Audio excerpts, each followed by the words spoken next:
Good afternoon. मी ना आता शिमल्यामध्ये आहे, सगळ्यात हायेस्ट पॉईंटला आहे. इथं येण्यासाठी आपली कोणतीही 4 व्हीलर काम करत नाही.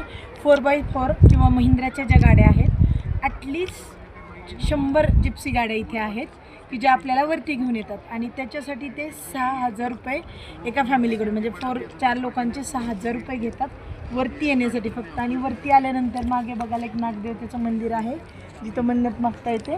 मागच्या बाजूला हे जे सगळे आहेत ते शॉलचे स्टॉल आहेत, म्हणजे जे इथं लोकलला बनतं, लोकलला जे पण शाल बनतात, कपडा बनतो, खेळणी वस्तू, लाकडी वस्तू किंवा झाडांच्या सालीपासून बनवलेलं, ते सगळं त्यांनी इथं विक्री ठेवलेलं आहे, सगळं लोकल मार्केट. पण इथली एक खास बात आपल्यापेक्षा एक सांगण्यासारखं म्हणजे, आपल्या इथे जर 150 रुपयाची शाल असेल तर ती कोणीतरी 140ला देतं, मग त्या दुकानात जास्त गर्दी होती. इथं सगळेजण एकच किंमत ठेवतात, त्याच्यामुळे कुणीच कुठलाही गिऱ्हाईक दुसरीकडे जात नाही. आणि ज्या जिप्सीमध्ये बसून आम्ही आलो, जाताना पण त्याच जिप्सीमध्ये बसून जावं असं नाही आहे. तुम्ही जर एकदा तिकीट काढलं वरती येण्याचं तर तुम्ही कुठल्याही जिप्सीमध्ये बसून परत खाली जाऊ शकता.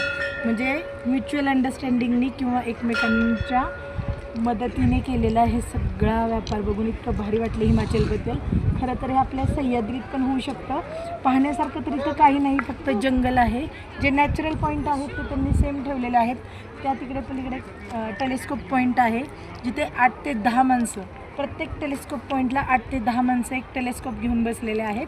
एका माणसाला 300 रुपये चार्ज करतात आणि 8 वेगवेगळे पॉईंट दाखवतात. आता त्याच्यामध्ये किंमत कमी जास्त होऊ शकते, पण त्यांचा रोजगार पण सेम ह्याच्यावरती चालू आहे. म्हणजे हे एक सगळे मिळून एकत्रितपणे करता आहेत, म्हणून त्यांची रोजीरोटी चालू आहे.